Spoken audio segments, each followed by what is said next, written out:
For 80 years it sat in evidence, a fragment of a couch stained with blood taken from a Berlin bunker as a souvenir in 1945. For decades it was just a relic.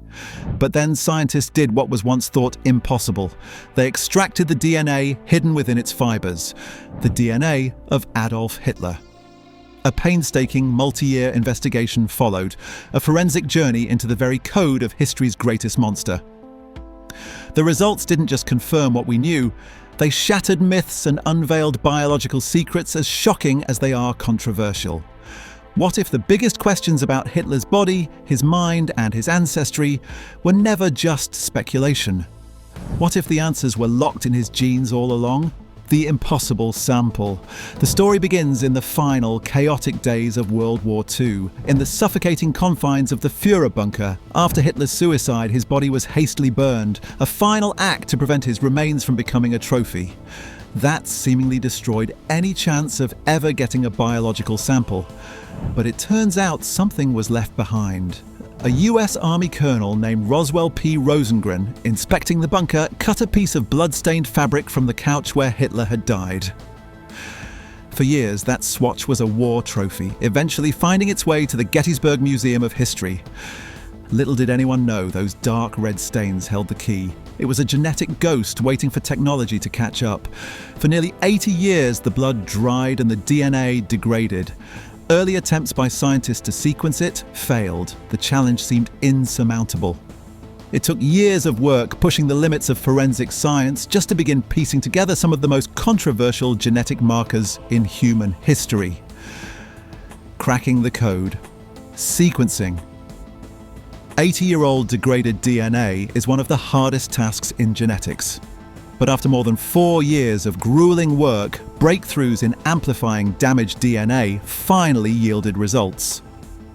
After 4 separate DNA tests, scientists had a partial genetic profile. But this raised an even bigger question: how could they be sure it was his? This is where the story takes a turn worthy of a spy novel. The key came from the work of a Belgian investigative journalist, Jean-Paul Mulders. Years earlier, he had discreetly collected Y chromosome samples from Hitler's last living male line relatives, publicity-shy men living in the US and Austria. This was the missing piece. The Y chromosome is passed from father to son, largely unchanged. By comparing the Y chromosome from the bloodstain to that of his living male relatives, scientists got their confirmation. It was a match. The blood on the couch belonged to Adolf Hitler, and the door to his biological secrets was suddenly thrown open. The myth-busting results. With the DNA authenticated, the first order of business was tackling some of the 20th century's most persistent myths. First up, the escape theories. For decades, conspiracies flourished claiming Hitler didn't die in the bunker, but escaped to Argentina, Spain, or even Antarctica. The DNA evidence delivers a fatal blow to that debate. The forensic analysis, combined with the DNA confirmation that it was Hitler's blood, provides powerful scientific evidence that he died in that bunker in 1945. There was no escape, no submarine, no retirement in South America. The combination of historical records and genetics has slammed the door on one of history's most resilient conspiracy theories. Next, scientists turn to an even more charged myth: the question of Hitler's supposed Jewish ancestry. This rumour had circulated since the 1920s, based on an unverified story about his grandmother. The theory has been abused for political purposes for a century. The DNA results are telling. The analysis of Hitler's paternal DNA showed it was consistent with his known Austrian-German lineage, with no evidence of Jewish ancestry found. The science here is clever. The fact that his Y chromosome data matches his male line relatives shows there was no break in his paternal lineage. The man who orchestrated a genocide built on a fanatical ideology of racial purity was not, as the myth claimed, descended from the very people he sought to exterminate. We've just seen how science has helped debunk 2 of the most enduring myths about one of history's most infamous figures. But the next set of findings are far more personal, and in many ways, far more shocking. They concern the very things that made him a man: his body and his mind. If you're finding this exploration of history and science fascinating, take a moment to subscribe so you don't miss what comes next. The body and the mind. During World War II, Allied soldiers sang a popular marching song mocking Hitler's anatomy. For 80 years, it was just wartime propaganda, a schoolboy joke with no scientific basis, until now. The DNA analysis revealed that Hitler carried a genetic mutation on the PROC2 gene, which is strongly associated with a rare condition called Kallmann syndrome. This is a genetic disorder that can disrupt puberty and sexual development. Symptoms can include undescended testicles and, in some cases, a micropenis.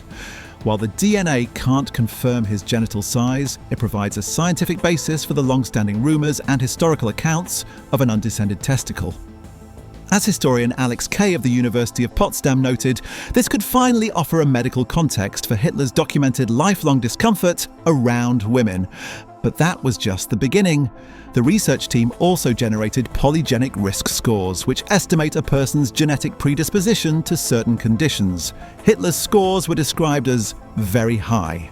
He landed in the top 1% for a genetic predisposition to schizophrenia, autism, and ADHD. Now we have to be extremely careful here. As the research team has stressed, a genetic predisposition is not a diagnosis. Many people have high-risk scores and are perfectly healthy. Furthermore, these genetic markers could never explain or excuse his monstrous actions. As lead geneticist Professor Turi King and other experts stressed, you cannot see evil in a genome. Genetics might provide a sliver of context, but they are not an excuse for ideology or moral choices. The ultimate irony. Perhaps the most stunning conclusion to emerge from the investigation is a moment of profound, chilling irony. Hitler's entire ideology was built on eugenics, the grotesque belief in improving the human race by eliminating those deemed unfit. The Nazis systematically murdered millions, including those with physical disabilities and psychiatric conditions, all based on this twisted idea of genetic purity. And yet, his own DNA tells a different story. According to geneticist Turi King, who famously helped identify the remains of King Richard III, Hitler's own genetic profile would have made him a target of his own regime, with a genetic marker for Kallmann syndrome and extremely high genetic risk scores for multiple psychiatric disorders. Hitler himself embodied the very traits his ideology sought to eradicate. In the stark assessment of Professor King, if Hitler had been able to look at his own DNA results, he almost certainly would have sent himself to the gas chambers. The architect of the Holocaust, by the twisted logic of his own eugenics program, was genetically impure. The fallout and the future. The release of these findings in the documentary Hitler's DNA, Blueprint of a Dictator, has, predictably, created a firestorm.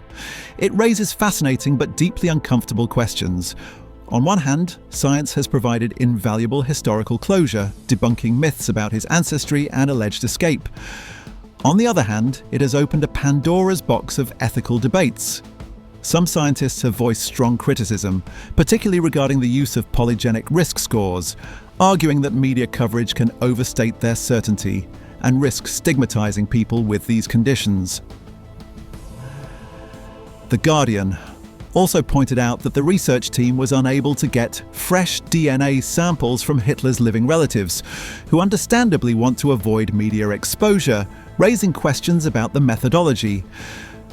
This entire episode highlights our fascination with finding a simple biological explanation for extraordinary evil. We want to believe that a monster like Hitler must have been fundamentally different from us, but the science, even at its most advanced, can't give us that. It offers context, not causation. It gives us medical possibilities, not moral excuses. The debate around these findings is only just beginning. What do you think? Is this a vital application of science to solve historical mysteries, or a dangerous step toward genetic determinism? Let us know your thoughts in the comments below. The story of Hitler's DNA is about both the power and the limits of science. An 80-year-old bloodstain on a piece of cloth has allowed us to swap stubborn myths for scientific facts. We even have a possible biological context for his rumoured physical and psychological state. But this genetic profile of a dictator does not and cannot explain the hatred that drove him. It doesn't account for the political climate that allowed his rise, or the choices he made that led to the deaths of millions. The secrets in his DNA are fascinating, but the darkness of his actions remains a product of human history, ideology, and choice. Science has given us clues to the why,